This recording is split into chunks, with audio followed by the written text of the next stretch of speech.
Hello guys, welcome to our YouTube channel. जैसा कि thumbnail से आप लोगों को पता चल गया होगा कि आज हम लोग यहाँ पे बात करने वाले हैं चेक बाउंस से रिलेटेड केस के बारे में।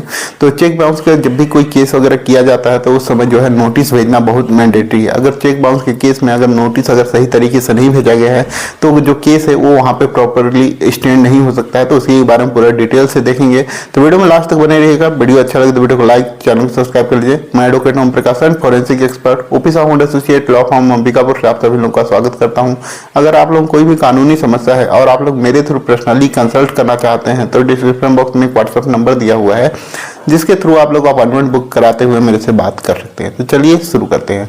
तो सबसे पहले हम लोग यहाँ पे देखते हैं कि अगर कोई भी चेक बाउंस का केस अगर फाइल करता है तो सबसे पहले अगर आपका कोई चेक बाउंस हो गया तो सबसे पहले जिनका चेक होता है उनको एक नोटिस वहाँ पे प्रॉपर सेंड करना होता है। बट उस कंडीशन में अगर आप सही तरीके से अगर नोटिस उनको अगर नहीं भेज रहे हैं या आप एक्यूट है और आपको वहाँ पे सही तरीके से नोटिस जो है वो सही तरीके से नहीं भेजा गया है तो आप अपनी जो चेक बाउंस का केस है उसको वहाँ पे जो है खत्म करा सकते हैं। तो उसके बारे में पूरे डिटेल से देखते हैं। तो पहले हम लोग जो लेटेस्ट जजमेंट आया हो 2023 का उसका हम लोग नाम देख लेते हैं। Upasana Mishra versus trek technology India private limited 2023 का ये जजमेंट है जिसमें क्या कहा गया है उसके बारे में हम थोड़ा फैक्ट के बारे में समझ लेते हैं। तो इसमें जो है उपासना मिश्रा का जो है कुछ जो कंपनी है उससे कुछ पेमेंट ड्यू होता है जिसके एवज में उनके द्वारा जो है एक चेक इशू किया जाता है। जो चेक इशू किया जाता है वो जो है जो कंपनी है प्राइवेट लिमिटेड कंपनी है उनके द्वारा उसको वहाँ पे बैंक में सबमिट किया जाता है। बट वो जो चेक है वो वहाँ पे बाउंस हो जाता है। चेक बाउंस हो जाने के बाद जो कंपनी है उनके द्वारा एक नोटिस वहाँ पे सर्व किया जाता है उपासना मिश्रा को। तो बट वो जो यहाँ पे जो चेक बाउंस का नोटिस है उनको रिसीव होने के बाद हो सकता है कि उनके द्वारा कोई जो प्रॉपर जवाब ना दिया गया हो या उनके द्वारा पेमेंट ना किया गया हो। फिर वो कंपनी के द्वारा जो है उनका जो है चेक बाउंस का केस वहाँ पे कोर्ट में फाइल कर दिया जाता है। जैसे कोर्ट में वहाँ पे चेक बाउंस का केस फाइल किया जाता है तो कोर्ट 251 के तहत उनको जो है उपासना मिश्रा को वहाँ पे समन जारी कर देती है।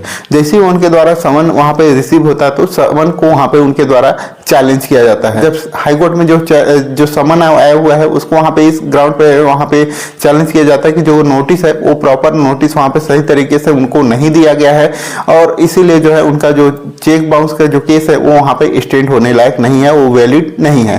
तो इसीलिए वो क्या है एज पर लॉ नहीं है जो नोटिस है वो, इसीलिए उनका जो चेक बाउंस का केस है उसको वहाँ पर से कैंसिल कर देना चाहिए। वहाँ पर से जो उनको जो केस है उसको वहाँ पे कॉस्ट कर देना चाहिए। बट वहाँ पे जो है हाईकोर्ट ने उसके जो आर्ग्यूमेंट था उसको वहाँ पर से नहीं माना और जो है वो उनका जो समन का जो नोटिस था उसको वहाँ पर से जो है उनके अगेंस्ट में वहाँ पे ऑर्डर कर दिया गया। फिर उपासना मिश्रा ने जो है वहाँ पे हाई कोर्ट से जो ऑर्डर हुआ था उससे एग्रीड होके वो सुप्रीम कोर्ट में चैलेंज किए। तो सुप्रीम कोर्ट में उपासना मिश्रा के द्वारा जब सुप्रीम कोर्ट में कहा गया तो उनके द्वारा ये कहा गया कि जो उनको जो प्रॉपर नोटिस मिला हुआ है वो प्रॉपर सही तरीके से नहीं है, एज पर लॉ नहीं है।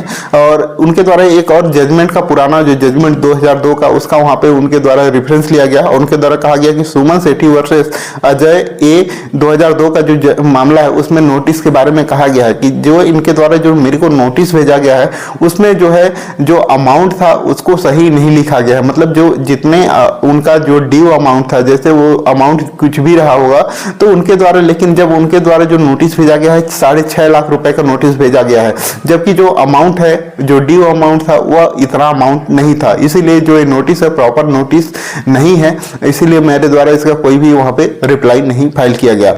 और जो है इनके द्वारा भी जो सुप्रीम कोर्ट के द्वारा 2002 में जो जजमेंट दिया गया था उसमें भी इस चीज को स्पष्ट तौर पे बताया गया था कि अगर आप कोई भी लीगल नोटिस अगर सर्व करते हैं, किसी को भेजते हैं, तो वहां पे दो चीजों का आपको ध्यान रखना है कि अगर कोई भी चेक अमाउंट है, जो भी चेक अमाउंट है उसको आप स्पेसिफिक उस चीज को वहां पे लिखना मैंडेटरी है। अगर उस चेक अमाउंट को अगर सही तरीके से नहीं लिखा जाता जितना का वहां पे बाउंस हुआ है तो वहां पे वैलिड नहीं माना जाएगा। और साथ में अगर वो चाहे तो लिटिगेशन फीस वगैरह या जो भी कंपनसेशन उनको चाहिए होगा उसको अलग से वो मेंशन कर सकते हैं। बट वो जो चेक का अमाउंट है उसको डालना मैंडेटरी है, उसको स्पष्ट तौर पे वहां पे डालना चाहिए।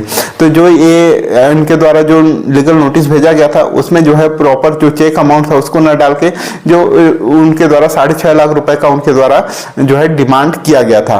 तो इसी के आधार पर जो है सुप्रीम कोर्ट के जो डिफेंस के थे उनके द्वारा भी ये आर्ग्यू किया गया कि इनके द्वारा जो है प्रॉपर सही तरीके से नोटिस भेजा गया है। बट सुप्रीम कोर्ट ने जो है 2002 का जो जजमेंट है उसका रेफरेंस लेते हुए इनके फेवर में यहाँ पे जो है फैसला सुनाया और हाई कोर्ट का जो ऑर्डर था उसको वहाँ पे सेटिस्फाइड कर दिया गया और यहाँ पे आदेश दिया कि इस नोटिस के अगेंस्ट में इनके द्वारा कोई भी जो है केस वहाँ पे स्टैंड नहीं हो सकता और इनके द्वारा जो भी ट्रायल चल रहा है उसको वहाँ पर से कैंसिल कर दिया जाना चाहिए। इस तरीके से अगर आपके भी केसेस में अगर कोई ऐसा हो कि अगर कोई भी लीगल नोटिस वहां पे भेजा गया हो उसमें प्रॉपर सही तरीके से जो चेक का अमाउंट है उसको ना लिखा गया हो तो वहां पे जो है अपना केस वहां पर से कैंसिल करा सकते हैं। और आप भी अगर कोई भी चेक बाउंस का अगर आपके पास कोई केस है और आप वहां पे जो है लीगल नोटिस भेज रहे हैं तो वहां पे आप जरूर इस चीज को ध्यान दें कि जो भी चेक का अमाउंट है उसको आप प्रॉपर वहां पे लिखना मैंडेटरी है। और उसके बाद अगर आप जो भी अदर एक्सपेंस है या कंपनसेशन है जो लेना चाहते हैं उसको आप अलग से वहां पे ऐड कर सकते हैं। तो इस तरीके से जो है आप लोगों को अपना नोटिस वहां पे भेज सकते हैं। वीडियो अगर अच्छा लगा तो वीडियो को लाइक करें, चैनल को सब्सक्राइब करें ताकि आगे आप लोगों को इस तरह का अपडेट देखने को मिल सके। वीडियो को लास्ट तक देखने के लिए आप सब लोगों का धन्यवाद। जय हिंद, जय भारत।